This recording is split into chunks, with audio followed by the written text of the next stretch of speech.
All right, right on. How's it going, everybody? GN here. Recently I saw a video. Recently I saw a video where I believe it was a Chinese SWAT operator disarmed somebody who was outward facing with a knife here. So, yeah. Jared? So, in this type of a situation, again, this is kind of like backup officer, third-party intervention. His attention is in a different position, so I'm looking for something else. Again, we're going to adhere to the same principles we always did with the knife. Okay, I could do an ankle pick and a double leg takedown or something like that and drop you on your face, but Or kick me right in the spine. Kick you right in the spine. But I want to control that knife because if that doesn't work and you still got that knife, and I had the opportunity to control that knife, then I may have missed it. So I'm going to still use the same formula, prioritizing control of that arm. I'm going to use economy of motion because his arm is already down. I'm going to look for something that is going to be a arm down type of a technique. The one I would the go-to I would do because of its simplicity and it jives with a lot of this type of techniques that I teach would be a gather. So in other words, I'm not going to grab his wrist because he may be strong enough to pull that out. I gather and then immediately this comes in to this position. Okay? So I'm going essentially into one of the most common wrestling control tactics that I would teach: chicken wing, shoulder lock, arm down, shoulder lock. I gather and immediately go to that position, and then I don't give time or space to counter. Meaning immediately we're going to the ground. Okay. What did the Chinese SWAT operator do? I didn't see that, but from what you're describing, it was the arm came so up. And now, if it was here, I would not grab it and bring it up because there's too much opportunity at this time, and time is part of the formula for counterability. There's too much time and movement there to go from down to up. So that's why I would go straight into this position here.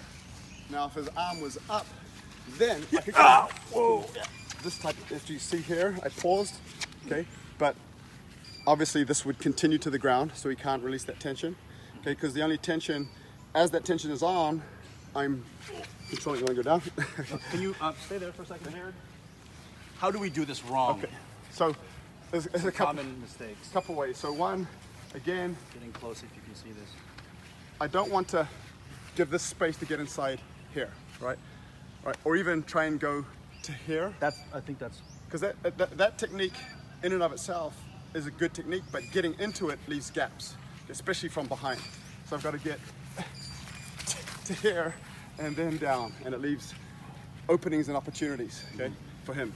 So this one, the one that I would do from this position, this is just going over the top of his arm. And then when I go here, as that moment in time here, I'm not giving him the opening to slash down at my face because my arm is right there already. I can't.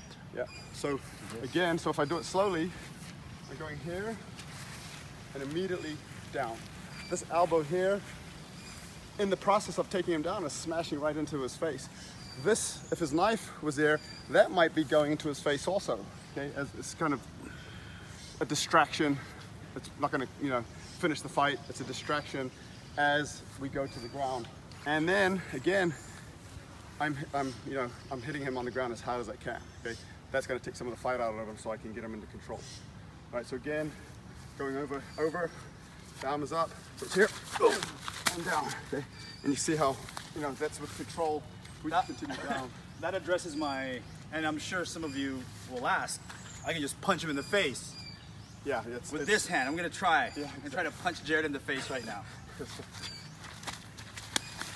Oh.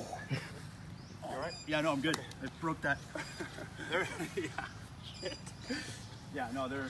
So, and that just, if his hand is doing that, then he can't break his fall. So his head is going harder into the ground. And I knew you were going to do it. And even then... it was a quick...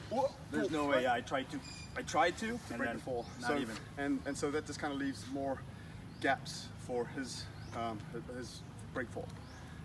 And again, the back of the head into the cement, it's going to take the fight out of you. So, and again, there's that elbow that's going in there, because as soon as this comes through, that bang is part of that equation, right? Yeah. As we go to the ground.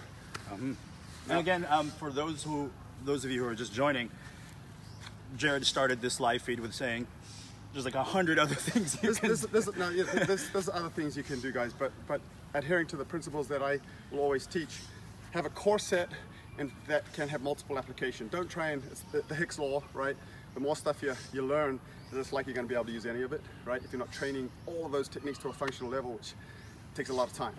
Have a core set, and this is part of the core set of what I teach, so I like to show multiple ways to apply it. Yeah, cool. All right, we're gonna demonstrate it.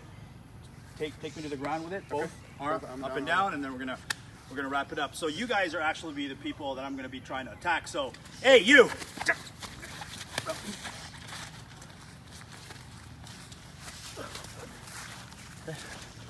And I would disarm from here, disengage from here. Again, from that position we were in, from here, he was able to roll over, right? Yeah. So I turned here, and then I could do raining blows in here also, but I decided to focus on the knife and get that disarm. And even with all that mud, you can still get to the flat of that and get a good disarm there. Okay. So, multiple options. But again, if you're not, the energy of that takedown, if I wasn't familiar with what the body could do, it would have been harder to adapt to that. But it, so play with it, see the variations, and then you're happy to adapt. I didn't know that I was gonna do that, so I didn't know that you were gonna do that. So one more time with the hands up.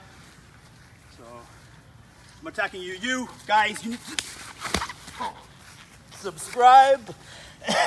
So right here, stepped on the knife, okay, and I can disarm the knife and disengage, re-engage if I need to, re-engage on better terms with a weapon, with a partner or whatever, but at least I've got the knife. Thank you. Thanks for watching, guys.